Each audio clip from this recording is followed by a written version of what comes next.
Hey guys, Todd here back with another video. This one's going to be about Knile Davis. I just got done watching the Packers and Bears game. I actually stopped watching it in the third quarter, but I know it ended and I kept track of everything that was going on with it. So I just wanted to kind of take a moment and talk about the game. Not necessarily the game, just Knile Davis's role in the game. We didn't see him at all, I believe, in the first half. We might have saw him right before the end of the half when I think he got he went out for a kick return. I think that got knelt. I probably am a little off on my times, but then he did come in, run out. He ran out one and didn't get it very far. I saw he kind of took a little bit of a bad route, is what it looked like. He kind of went behind a lineman, ran into him. I think he got to the 15, if I'm not mistaken, which is odd. A lot of people kind of probably want to bash him on his kick returning, but I think he has the sixth best kick return average in the NFL, actually. And what I want to talk about the most is regarding the build up to this game, which is from Monday to Thursday, the day that he got traded, to today, and also the aftermath of this game. Let's start with Monday. And I also want to give this video, if you're just watching from the beginning, I'm not sure if I'll put it really in the title exactly what I'm going to talk about. But if you all are watching, I want to explain what you're getting with Knile Davis. I want to explain why he is in the situation that he is in Green Bay. Explain some of the things that you have heard about Knile Davis, like his yards per carry and his fumbles. I'm not trying to I am very, very unbiased, in my opinion. And most people agree with me that I try to keep myself as unbiased as I can. I have negatives to say about pretty much every situation. I have positives to say when I can find them. But I want to explain from who I feel one of his bigger fans that are out there, someone who's followed him since 2013, since he got drafted. I have amassed a huge collection of him, spent a lot of money on my collection with him, or of him, not with him. And just someone who's followed him and can explain what you're really getting with him, instead of just getting little snippets of things on Twitter, getting snippets of things from blogs and other things. So Monday, I believe, is the day that I woke up and he was, Monday was the day that I woke up. He was traded to the Green Bay Packers, which was huge, very huge information. It actually got me, it was what basically got me up on Monday. And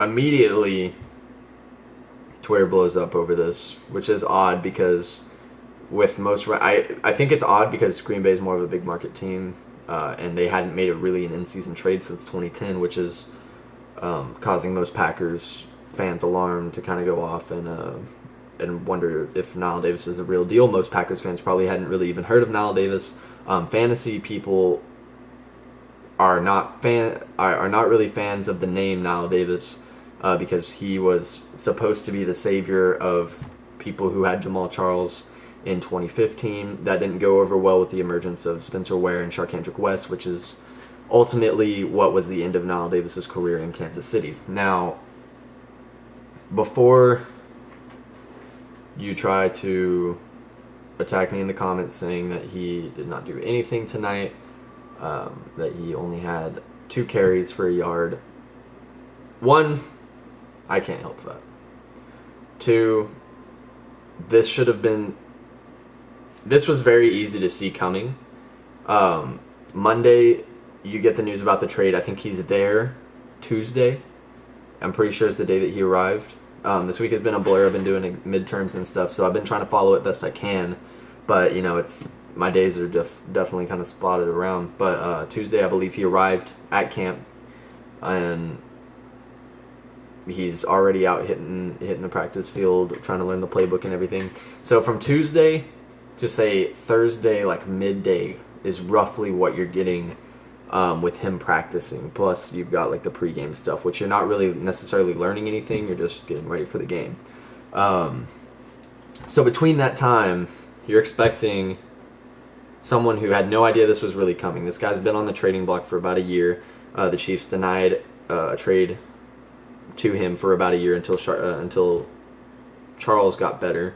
And they wanted to see the production of Sharkhandrick if he was going to continue doing well. Spencer Ware, how things were going to progress with the running backs that were coming out of nowhere and doing very well for us. And frankly, both of them are still doing very well. Spencer Ware is one of my favorite running backs in the league right now.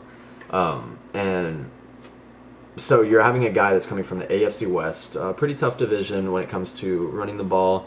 You have the Broncos and the Raiders, who, in my opinion, are very good at stopping the running game. Even though we do really well against the Raiders with that aspect, but you're expecting him to go from the AFC to the NFC in a division that, frankly, is tough on the run and a completely different offense.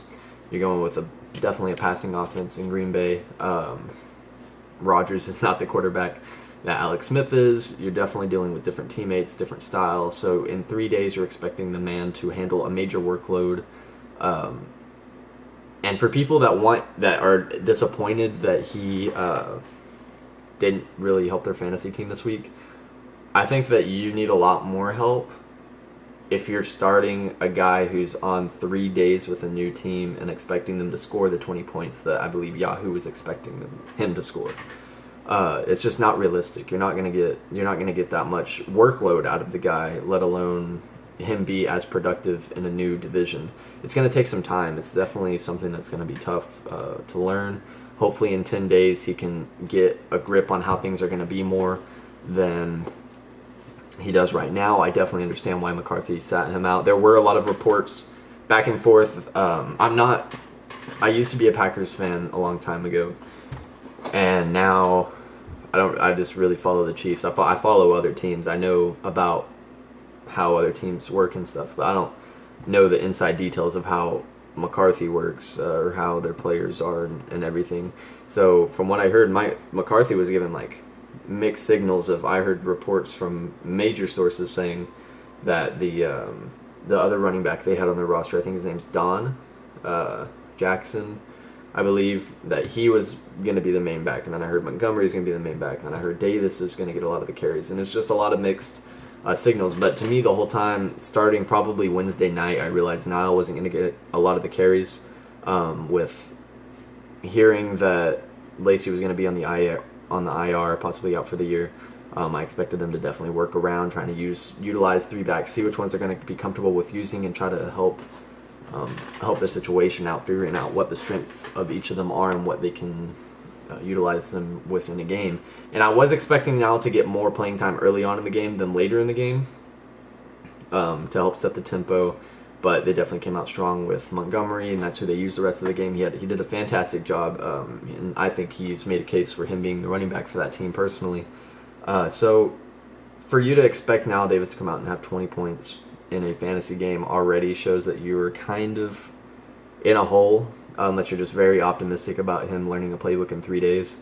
So I wouldn't take that to heart as much. I've definitely seen crazier things, crazier expectations for players in fantasy, but this one is something that I don't think should be blamed either on the Packers management or on Knile Davis himself, because a lot of people are saying 2 rushing yards for 1 yard, and you're asking that he get 10 yards on 2 carries in garbage time of a game when I think garbage time, it's the defense knows you're going to run the ball, and they're going to pretty much stop you pretty close to the goal line or to the line of scrimmage most of the time. Now, in 2015 and 16, 2015 mostly, 2016 he didn't run the ball hardly at all with Kansas City. He had 1 rush for negative 2 yards. I had more rushing yards than Knile Davis in 2016, so still do, I think. In 2015, late 2014, 2015, when we start, let's start with 2013 and 2014. 2013 and 2014, he got a lot of carries that weren't in what I call garbage time, and what a lot of people call garbage time. 2013, they were trying to figure out what can this guy do on a field. He got a lot of playing time working with first down plays, second down plays, third down plays, middle of the game, beginning of the game. He got a very wide variety of plays. Still averaged 3.5 yards a carry. Still did the same thing in 2014. He just got a more expanded role in 2014 with Charles getting injured early in the season, and he did very well in that role. He was actually one of the more widely picked up fantasy players. And then come 2015, And when I talk about 2014, he got 134 attempts, 463 yards, still a 3.5 average. He did fumble the ball twice, and the guy had 6 touchdowns, which is very respectable for a backup who's filling in for Jamal Charles. And a lot of people in Kansas City expected him to pretty much put him to fill in the shoes of Charles, which is what you're expecting. But at the same time, for a second-year player to come in and do that, it's very difficult. I know that there are a lot of players that have done that, and that's just something that Knile Davis didn't produce. But he worked hard every day to get better at what he did, and that's what he's done all the way until getting to the Green Bay Packers. Even when he was on that year where they wouldn't trade him, they told him what he needed to fix. He worked hard at it, didn't give excuses. He would talk to the media, didn't complain one time. Very good work ethic. And so when you get to the end of 2014, you start seeing players come in that are making a difference with the team. You start seeing the emergence of some of our new running backs that come in, and he gets a lot of garbage time plays. He starts falling back into the depth chart. His play gets not necessarily subpar, but he did play every game in 2014, and in 2015 he played almost every game because he was kick returning, but he became infamous in fantasy football for being the guy that was, when Charles did go down again, he was going to be the one that saved the day. And that didn't happen. Spencer Ware showed up. West was already there, but he emerged in 2015. And so it was definitely a low time for him. He fell back on the depth chart. A lot of people started doubting him. People in fantasy football, honestly, through like 2 weeks of the Charles injury, didn't know what was going on in Kansas City, to me, it's very simple.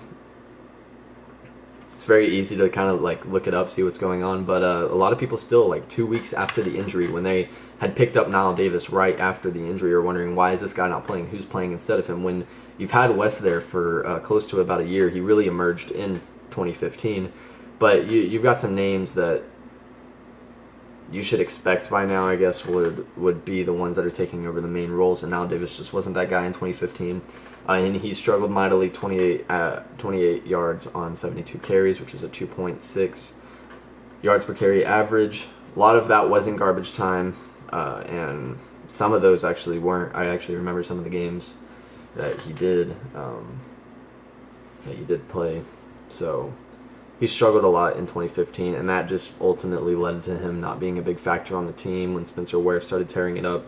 Charles coming back right now, and Charkandrick West, of course, being on the team. And then he's not needed at kick return. We've got Tyreek Hill, who's been tearing it up. He was a controversial pick with us in the draft because of his assault history that he had, but he's special. He's going to be really good for us as a kick returner in the future. But with Knile, I know that Arkansas running backs are notorious for their yards per carry average, but I think that Green Bay could be a good fit to fix that. I've seen crazier things, and I feel like the Chiefs were just a weird team as a fit for him, especially when they're not going to give him the chances that he was used to having, and they're not going to give him the same plays that he was used to having. And so that's something that I feel like shouldn't translate to the Packers, that shouldn't be used against him immediately.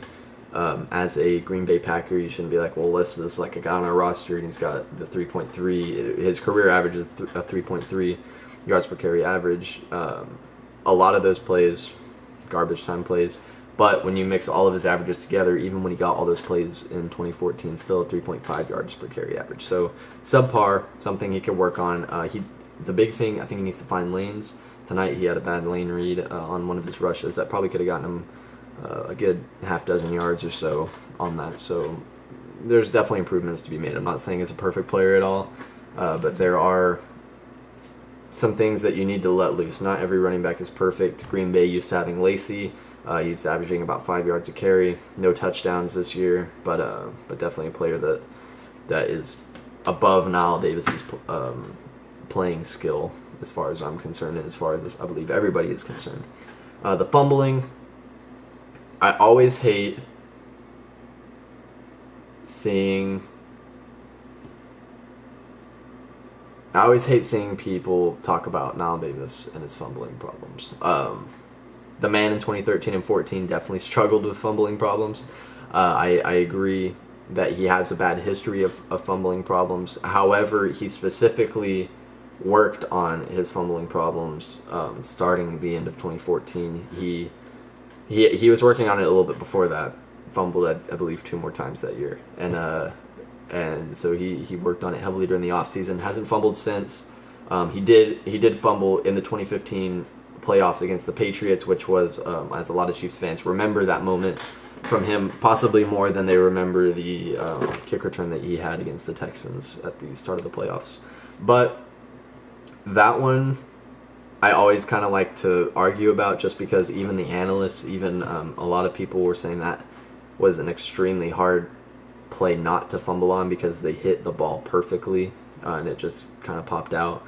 And Charles did have a fumble that game that really did cost us the game, because we were trying to make a late game drive on that. But fumbling problems, I can understand. I can definitely understand where they're coming from. He had 7 fumbles in his first 2 years in the NFL on 200 carries. That's not a good stat. That's definitely not something that I would want in a running back, but he did work on fixing it. Chiefs did only lose 3 of those 7 fumbles. Still not excusable in the fact that he had 7 fumbles, but yeah, I think that for the most part, that's kind of what I just wanted to discuss. What you're getting with Knile Davis, for you Packers fans, is a hardworking player that's definitely got a lot of stuff to fix. He's got to work on his catching, which he has been working on. That is something that he prioritized in the off season and in training camp, was his catching, running, run blocking. For a big man, I remember in the combine he had 31 bench press reps. The only Packer with more right now, I think, is, I want to say the name I saw was Nick Perry, who had 35, but it could have been a different name. I'm pretty sure it was Nick Perry, though, who had 35. So definitely a strong guy, and he's one of the faster players. He actually had the 3rd fastest clocked time in 2015. I think it was like 22.7 miles per hour behind 2 people. And so you're getting a very fast, strong guy who I feel like if he put his mind to it, he could definitely be a good pass blocker. He's definitely the build for it. I just don't think it's one of his strong suits. It's kind of awkward to him, I guess. I've seen him try to block, and he just looks really awkward doing it. So that's something I feel like he still needs a lot of work on. Even tonight with one of the kick returns, I saw him very awkwardly try to block somebody on one of the kick returns when I think it was Jordy Nelson who was returning. So yeah, that's something that I feel like he still definitely needs to work on. Other than that, that's all I got. He's a really good kick returner. He's got the 6th best average, I believe, with kick returning, and I believe that's 27 yards, if I'm not mistaken. Right here it says 27.2. I'm not sure if that's updated. I believe it is. So you're definitely getting a running back that can do a lot of things. Just give him a chance. Obviously, that's for the coaches to decide. But if he does get his chances and he finds some open lanes, that's definitely probably my biggest concern for him is his ability to find lanes, his vision as a running back. And he will be good, because I really like every aspect of him. If he gets open, he can make those moves, and he can do well. So we're gonna see how it goes. I just wanted to kind of give you Packers fans a little insight to how Knile Davis is, what his style is, what his strong suits are, what his weak points are, so you can kind of understand, and also just to discuss, the criticism after the game. It's just very unfair to expect so much out of a running back who's only had the playbook for 3 days. Pretty much probably exactly 3 days is what it is. So we'll see in 10 days. If you decide to start him again in 10 days and he doesn't do well, then I really won't have anything to say to that, because even though it is still a short amount of time, he should be able to get a grip of the playbook. And even though I don't think he's going to get a lot of reps as the starting running back, I think it's going to be Ty Montgomery, because he did really well tonight, and he gave the Packers a reason to want to start him. And even Aaron Rodgers said that he's pretty much a running back now, is what one of the comments I heard was. So I guess that's what you're getting with him. I'm a huge fan of him. I've amassed a huge collection of him, and I follow him pretty much wherever he goes. Gonna stay a Chiefs fan, but I'll rep the Packers as long as they're on and he's playing. So it was great making this video for y'all. I hope you understand a little bit more about what you're getting. Leave your thoughts down in the comment section below. try not to I guess roast me in the comments about this video. For all my friends and stuff watching, it's just an understanding video because there's so many people that just don't know what they're getting besides what they see. So, but thank y'all for watching. Take care. See y'all on the next one.